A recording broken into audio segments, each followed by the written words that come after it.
Yeah. Hey everyone, welcome to TRS. We are live. Yeah. That almost ties in with where I want to go with Sell This House. What was it? Can you do a juxtaposition between your first couple months on set and what that felt like versus the end of, I think, season 9?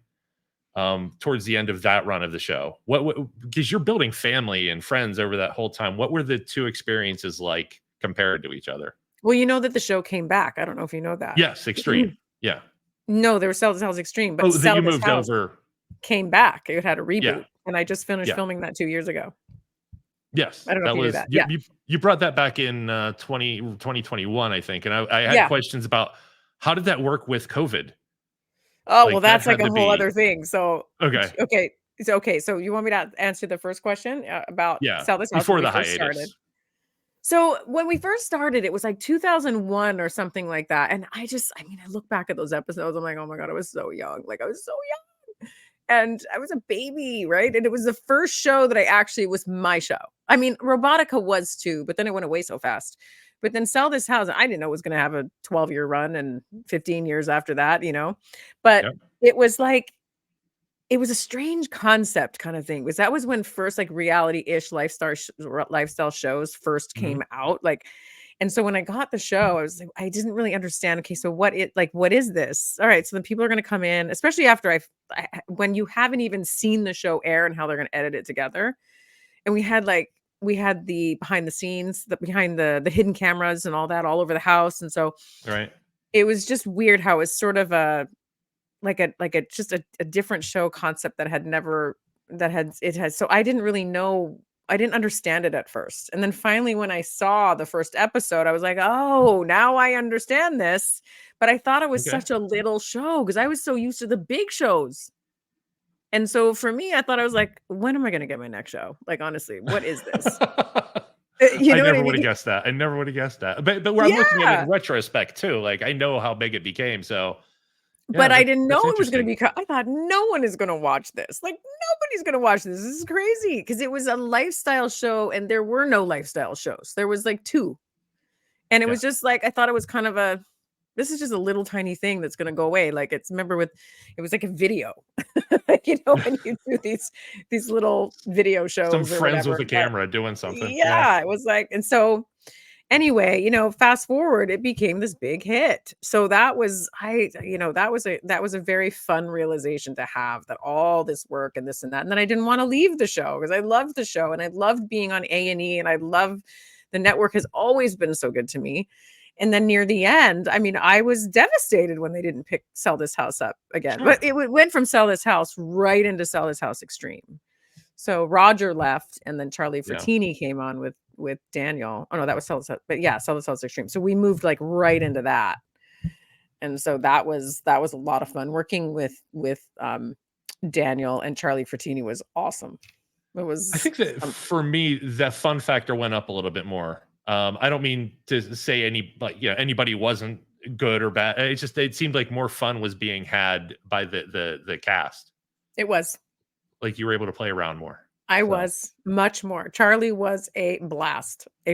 He's crazy, first of all, on camera and stuff. And but he is one of my most favorite people. So yeah, that's awesome. I love hearing that stuff. I didn't know what it would be like between the incarnations of the show or after the hiatus. And it all changes. It's you start getting more money and you get more fame and you get invited to parties and you get my whole life changed in that 12 years of being on the show, like big time. What was like the first time you were recognized out in public as the host of this show? Like, and somebody walks up to you, like, how did you handle that? I was shocked. I thought, that's me. That's me. Yeah. You watch that? That's me. And I would always get recognized in airports, crossing the border, because I always fly into Buffalo to get to Niagara, to then go to Wainfleet visiting family. And I would get recognized in the weirdest places. I never get recognized in Los Angeles. I get recognized all the time in New York City and anywhere else in the country, never Los Angeles. So it's very interesting. Is that good though? You get to live your life there and not have to do I the don't think I was ever that famous where I can't live my life. I was never. It's interesting because it was on the bridge of becoming that. There were moments where I was recognized almost all the time. And then it kind of went away. Like right at the height, then TV started to change, and that's when the internet started with all the internet shows and not Netflix at the time, but like YouTube and all these other things. So then it started to expand, which you get less eyeballs on the show. yeah, So there were more right when it was like, pathways. yeah, Yeah, more pathways to celebrity, which was great because cable, opened it up for more people. And then when the internet and more cable, I think that's one of the things we kind of lost as a society in the 80s. We only had three things to watch, and that's you went it. to school, and all your friends watched one of two things, and you could talk about it. Now, when I try to connect with people, like, did you see that one? No, you don't watch any. No, okay. So it's.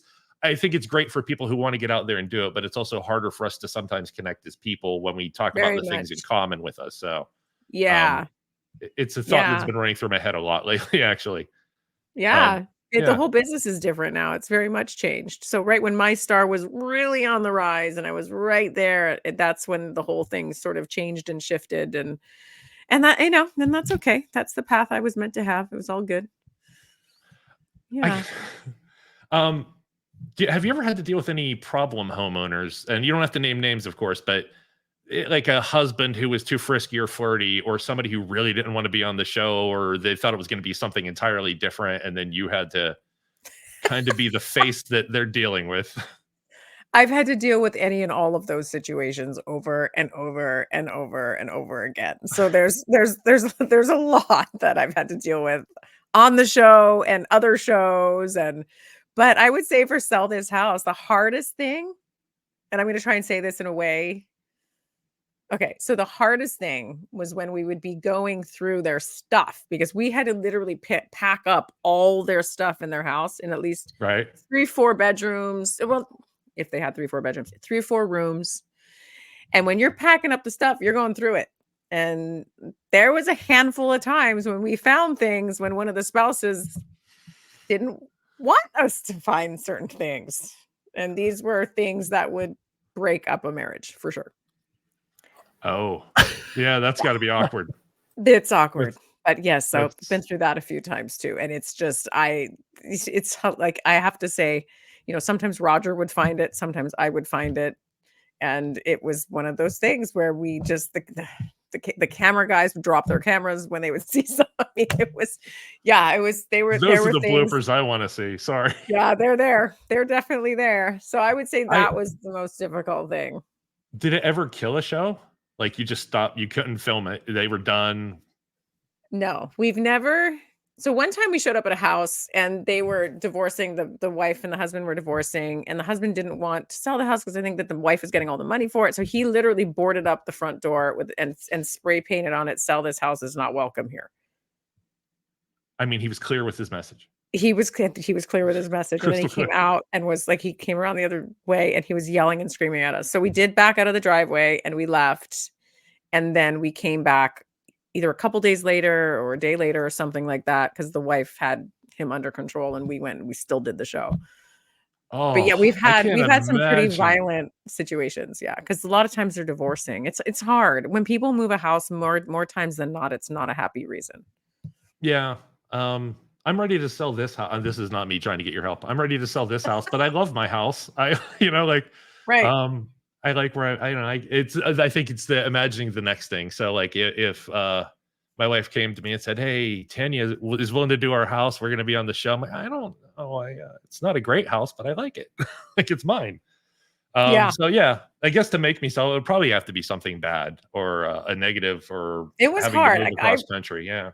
I played kind of like a therapist on the show. I really was there for the homeowners, had to walk them through emotionally all the like off camera. Off camera, I did so much talking to the homeowners and trying to make them feel okay. And I mean, a lot of them they would be losing. A lot of them couldn't afford the house anymore, so they had to sell the house. And finances were really, really tough. And I would go and get them laundry detergent, and there were things that I would do to kind of help out and leave them a Oh, gift basket. And it was really hard. There's so many reasons why people sell their that house. So that really plays into a lot of what you're doing now. actually, and we're going to get to that. I want to tease it that we are absolutely going to get to what you're doing now. Sure. Um, this is the hook, of course. I did want to you went on from that show to do what was the daytime morning show? Home and Family. Oh, Home and Family, yes, I went on to Home and Yeah, Family. and I read that you had some difficult years on that with some. I think the phrasing, it wasn't your phrasing, was emotional and verbal abuse. At Mhm, the same time, you're going through divorce, and you have a mhm, daughter. mhm. These had to be some really, really trying times. Like, how did this impact you as a human being? Like, you're home from work, lights, you're laying in bed. Like, what goes through your mind at this point? Like, you've done all this work to get to where you are, and you have all these decisions to make. I think that that was the beginning of the like, career-wise, the beginning kind of the fall for me, because there's only so much you can take and not have it change you. And so what I went through on Home and Family, although I loved my job, I loved being on that show, but the environment wasn't one in which I could thrive. And I started to get very insecure on camera, on stage. I went into like, I just went into my cave for about 5 to 7 years. I it was it I my whole self-confidence had completely just shattered because I would go to work and have to deal with that, and then I would come home to a really vacant marriage. So it was and we're great friends now. Like, we're fantastic. My That's daughter's father, yeah, he's great. Very, very good person. We get along amazing now. Yeah, So that's awesome. we just weren't meant to be together. And I had gotten pregnant before I got married, so, there's that. And I was Canadian, and then I was pregnant with an American baby, so it was kind of like we had to Oh, figure this out. We did love each other, though. We loved each other. We just weren't meant to be together, and so was it all the glitter? it was the glitter? Yeah. Well, he hated glitter. Oh my he used to I get hate so glitter. mad at me. He I hates I've glitter too, and I love glitter. I mean, I love there was glitter all over the house. I'm working on Home and Family. I'm the DIY expert for kids. yeah, There's that's glitter all over the place. I hate And glitter and feathers from feather boas. Like, all of that they was never all a go part away. of It's like pine needles from a Christmas tree. It's always in your house somewhere. always somewhere, I always. don't You would find Yeah. glitter and feathers everywhere. But yeah, it was a really, really trying time. It was very difficult. And then, and I had gone through that back and forth for about 4 years. So that's gonna do something to somebody, and I'm a very sensitive, I know I have a very big heart and I'm very it took a part of me with it kind of. And then I had to deep dive into some years of healing That's to get past that whole 6 years, I'd say, of my life. Yeah. I read, in that same article, I think that you also did it even though your daughter wasn't happy about the decision, you did it for her to let her know, like, how you can handle difficult situations and get yourself away from bad things, and I love that. Like, I Yeah. constantly hear from people that having a child saved my life, and I Oh, wondered if having her in your life helped make that decision, like, "I'm doing this for her, not just me." yeah, I mean, at the time, she was only 4 years old, and she loved being on the show, loved it. But I knew one day she would ask me why I did what I did, and it was the worst decision I ever made to leave the show, and it was the best decision I ever made. It really was. There's pros and cons to the whole situation, and she was devastated at first. She hated me at first. She was completely crushed, and now my daughter is very strong and intuitive, and she gets it, and, we've talked about it, and she just understands why I did what I had to do. Yeah. So she It's, gets it now. it's awesome. You're like, "I told you." Like, mom thinks Yeah. about things before she does things. Yeah. Yeah. Yeah, And it and was now she's hard. a teenager, so it's gonna be super fun. Yeah, yeah. Oh, I'm going through it already. Gonna be amazing, gonna But be we're very amazing. close. My daughter and I are very, very close. Well, Yeah. that's, I think, an Italian thing as well. I'm not Yeah. Italian, so, like, when I look at all my Italian friends, I'm like, "You guys just, like, you call your mom every day, that's weird." Like, Right. um Well, she's more Armenian than Italian. Her dad's Armenian oh, from Armenia, so she's very influenced by that because she doesn't go home to visit the Italian side very often, but let me yeah. just say this, in doing research on you, I looked at your mother's artwork, and it is phenomenal. I Thank loved you. it. Isn't she I loved talented? it. She's super, Seriously. like, I didn't know what to expect, you know, I go in, I click, I'm like, I love this, I love this. This is great. This is what I wish I could do. It was so anybody out there, click on Tanya's link, do the research, find her mom, buy her artwork. It's, It's it's really good.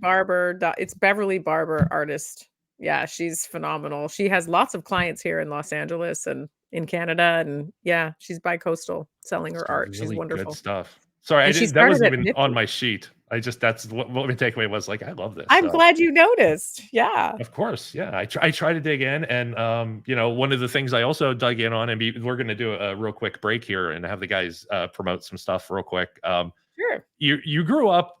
Your father was in. He builds houses and buildings now, and your mother's an artist. You had the makings of Tanya Memme as a host of a show like that your whole life, Yes. and it was always Yeah. there. That's I think it's great how things came together, that you are both sides and you're in there doing the artistry and the knowledge of what you've used every tool ever manufactured, I think, Yep. and looked I fairly have. comfortable doing it. I'm fairly comfortable doing it. Yes. No, it is. It's What true. It's a I'm yeah, I'm a split of my mom and my dad and all their and everything that they've done in their life. It's true. Yeah. It's It's weird. beautiful. It's just serendipity how I ended up, following both of their paths in that way. What tool terrifies you the most? The tool that terrified well, it's the wood saw just terrifies me. They have me doing it all the time, but I am so scared of the wood saw. I Oh, hate the router. the router's not that one's tough too. Yeah, It because that one never it's moves. and yeah, it moves and it wants to jump at you. It's It trying to does kill you every time I turn. It's like no. every Um, time. I haven't been using tools in a long time though now because I don't really does do it the feel good? DIYs anymore, but yeah. Mhm. Does it feel good? It does, it does. It was a chapter in my life. I loved it. I'm great at DIYs and creating things, but, it was time to move on to a new chapter.